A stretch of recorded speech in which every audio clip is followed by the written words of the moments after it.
I'm Emily and I'm an educator at MOHAI, and this is Idea Lab at Home. Join us as we tinker, experiment, and create our way through history with rotating topics and activities. Today, we are exploring city planning. Why does Seattle look the way it does today? How are different bus routes picked? Why are there so many shipping containers at the waterfront? And why do some neighborhoods have only houses but no apartments? City planning, sometimes called urban planning, is the planning, design, and regulation of city spaces and its built environments to improve quality of life, while also taking into account how these projects may affect or meet the needs of the city's residents in the future. City planners consider many factors when designing things like streets, parks, and building projects, like the economic, environmental, cultural, and transportation needs of a city's residents. Early Seattle city planning was focused on building specific infrastructure, like installing streetlights, paving streets, and building parks. The first attempt by the city at big picture planning was in the 19-teens with the Bogue Plan, a bold plan for the city that included a central train station, a large civic center, 90 miles of subway, and over 60,000 acres of park. But this proposal ultimately failed at the ballots. In the 1920s, the city set up rules for what kinds of buildings and activities could go where. This is called zoning. For the next 20 or so years, this is how the city largely managed construction projects. In the 1940s, Seattle began developing its first comprehensive plan, adopted in 1957, which focused on things like car transportation projects and protecting single-family homes. In the 1990s, Seattle developed a new comprehensive plan that used an urban village strategy to focus growth in areas zoned for both housing and businesses. And this plan is updated about every 10 years and is currently being updated right now. You may wonder how certain things in your own neighborhood were designed or planned. Sometimes these decisions are made by individuals, private companies, community groups, the government, or all of the above. Let's take a look at MOHAI's neighborhood of South Lake Union as an example.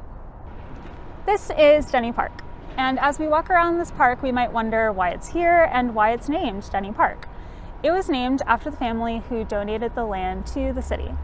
David Denny and his wife Louisa claimed land in this area under the Donation Land Claim Act of 1850, which offered free land to white male citizens in order to get people to move to the newly created Oregon Territory.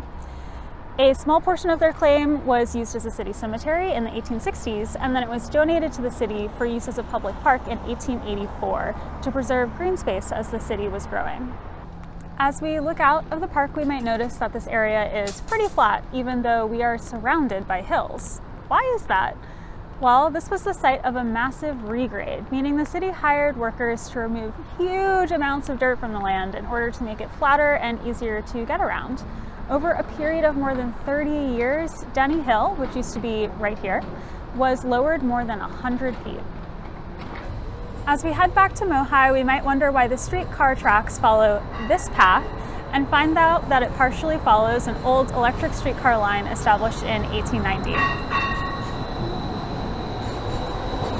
And that line follows a coal train that used to carry coal from Lake Union to Elliott Bay. It was the most direct route between Lake and Bay that also went around Denny Hill.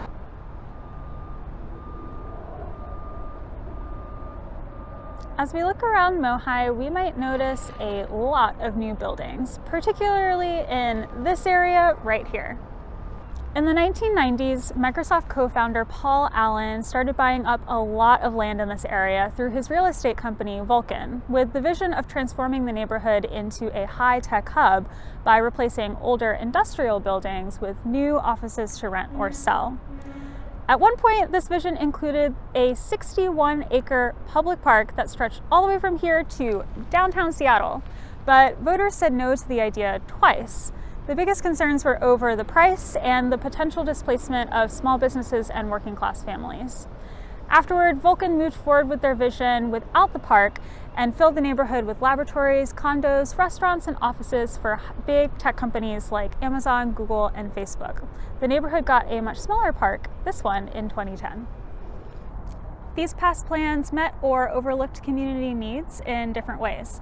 Ideally, a comprehensive city plan provides goals, money, and rules to help guide and direct these projects in an equitable way.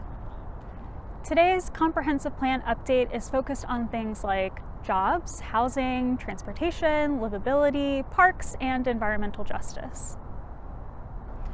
We've designed a bingo activity to help you look for ways these needs are being met in your own community and brainstorm things you would like to see added or changed to better meet the needs of your community now and in the future. To do this activity, you are going to need the MOHAI bingo sheet and something to write on and with. First step is to plan your adventure. Pick a neighborhood and figure out the size of the area you'd like to explore. We are going to be exploring the blocks immediately around Cascade Park today. And you'll also probably want to check the weather report, bring a snack or two, some water, and somebody who can come with you, like a friend or an adult. On the back side of your bingo sheet, draw a map of the area you will be exploring. Next, take a walk around and see if you can find some of the things on the bingo sheet. The bingo sheet has examples of different needs that a community might have, like housing, transportation, food, electricity, and more. And you're looking to see what examples you can find of different ways these needs are being met. When you find something, add it to your map. Can you get 3 across, up or down, or diagonally? That's bingo. When you're done, take a look at what you found. What would you add to or change about your neighborhood to better meet your community's needs? Draw your ideas on your map. We got bingo twice. We saw lots of green space, especially with the park right here. We saw people traveling on multiple different kinds of transportation. We also saw lots of apartment buildings and a couple of different ways to get food, like the pea patch and the food bank. And we also could even see the substation where they generate electricity for the city. You can locate the bingo activity below or on our website at mohai.org/education. You can also explore the many ways Seattle has been shaped and designed throughout history with our online collection at mohai.org/collections. Thanks for watching.